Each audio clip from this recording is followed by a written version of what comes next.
And tonight, President Trump told Fox News that the strikes on Iran will continue until, quote, I say it's enough, and that the U.S. will save Iranian energy targets for last.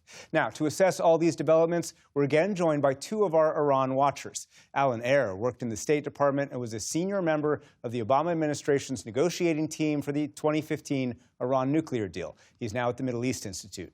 And Maleki was born and raised in Iran. Until last year, he was the Associate Director for Sanctions Targeting in the U.S. Treasury Department with a focus on Iran. He's now a Senior Fellow at the Foundation for the Defense of Democracies. Thanks very much.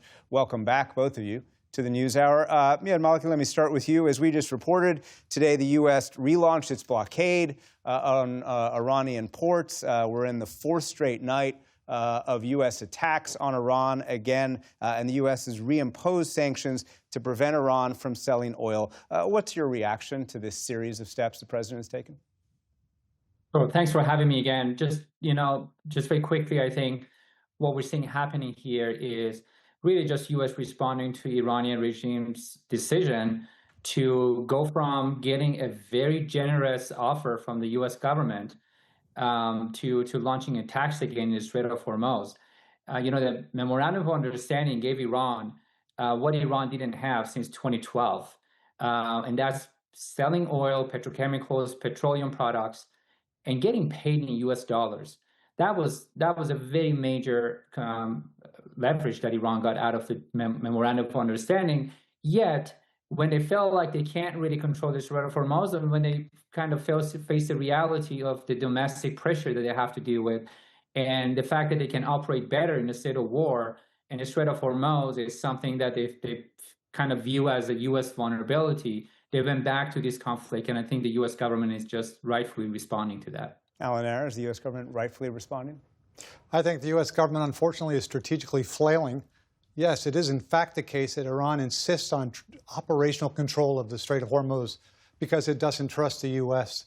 And so it sees control of the strait as strategic leverage.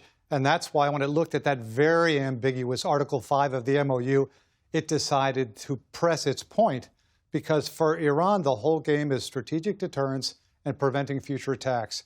And it thinks it can only do that by insisting it control the strait, which is why it was attacking those ships hugging the Omani coast that were trying to leave the strait with U.S. air cover. As opposed to leaving through the strait closer to the Iranian coast, right, which is what the IRGC wanted them to do. Right, the new normal, right, which, again, we can talk about that. So it's regrettable, but it's understandable that, once again, both sides have fallen back to what they do best. Iran holding international commerce hostage, the U.S. doing strikes that are tactically efficient, but perhaps strategically insufficient. Maleki, the U.S. goal here, stated goal, is to try and prevent Iran from being able to attack these ships, to feel more pain if it decides to keep on attacking these ships in the Strait of Hormuz. Can these steps actually accomplish that? Well, I mean, it's very clear that Iran's ability to conduct these attacks has been on the decline. As a matter of fact, General McKenzie made it clear. Former Central Command commander who designed, at least in the last decade, some of these Iran war plans. Yes, sir.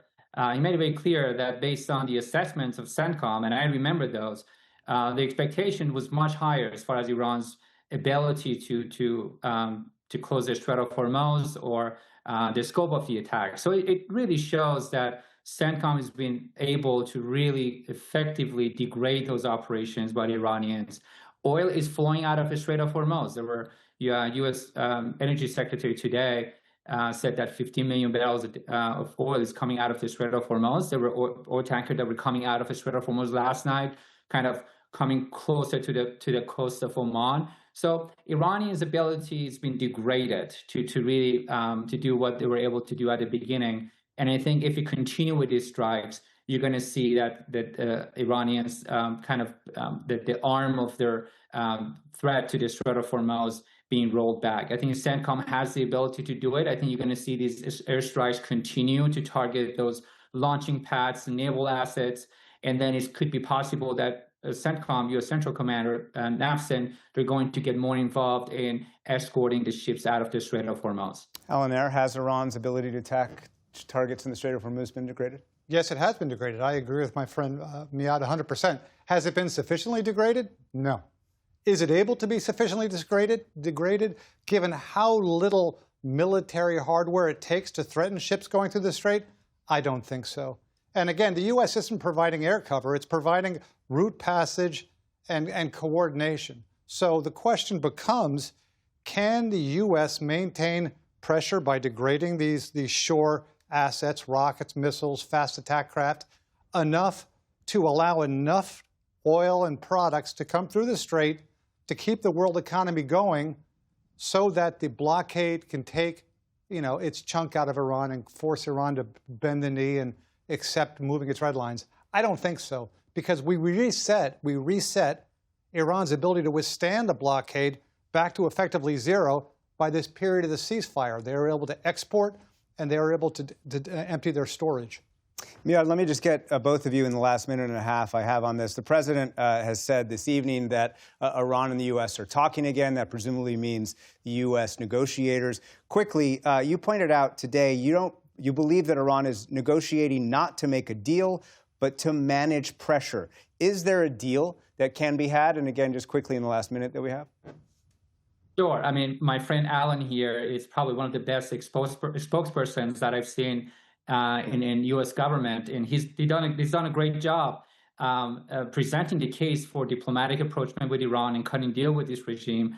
And I got to tell you, they had the best deal they could have gotten as part of this MOU. They could have been selling oil now and getting paid in U.S. dollars, yet they chose a different path. So yes, my point is the Iranian regime will never engage in negotiations to resolve problems. They only engage to manage pressure and continue to export their revolutionary ideology and to compensate for the domestic failure by winning on the side of fighting the great Satan in the West. Yeah. Alan, just 20 seconds left on that. Yeah, I agree with Miyad. Iran loves to substitute process for progress when it comes to diplomacy. And I also agree that at this point, it's probably too late for diplomacy, even if we had the best U.S. diplomats possible at the table. So we're in this sort of bardo and limbo zone of neither war nor peace. We'll see what shifts. Alan Eyre, Miyad Maleki, thank you very much to you both. Thank you.